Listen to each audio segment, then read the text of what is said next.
Bonsoir Emmanuel. Bonsoir Jean-Baptiste. François Hollande a annoncé le doublement du plafond du livret A. Donc on le dit, on passe de 15 300 € à 30 600 €, c'est mathématique.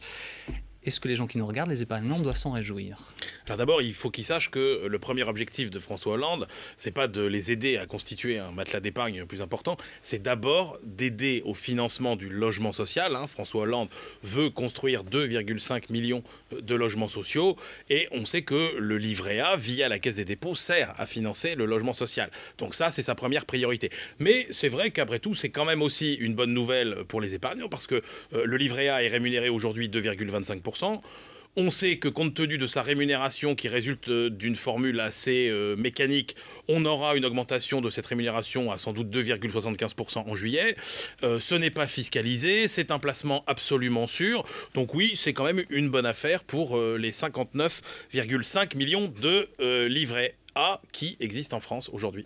En revanche, il y a toujours un revers à la médaille, moins bonne nouvelle pour les banques et pour les compagnies d'assurance. Eh bien oui, parce que qu'est-ce qu'ils vont faire les Français avec ce doublement du plafond? Ils vont siphonner une partie de leur épargne qui est aujourd'hui placée sur de l'assurance vie ou sur des livrets, mais qui sont eux fiscalisés, pour aller les placer sur ce livret A. Donc qu'est-ce qui va se passer? Ça va priver les banques et les compagnies d'assurance vie de ressources assez importantes, et les compagnies d'assurance globalement pourraient même être obligées de vendre une partie de leurs actifs dans des mauvaises conditions. Du coup, on se demande si le jeu en vaut la chandelle.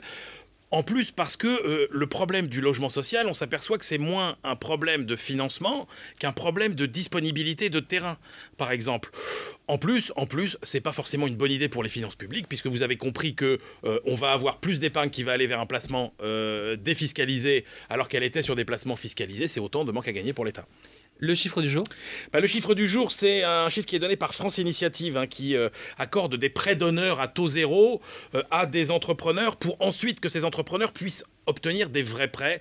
Eh bien, on sait que grâce à ces prêts à taux zéro, le réseau qui regroupe 238 plateformes en France a permis la création ou la reprise de 15 953 entreprises pour l'équivalent de 35 337 emplois. C'est plutôt un bon résultat en ces temps difficiles pour les entrepreneurs comme pour les employés. Merci beaucoup Emmanuel et à tout à l'heure. Tout à l'heure.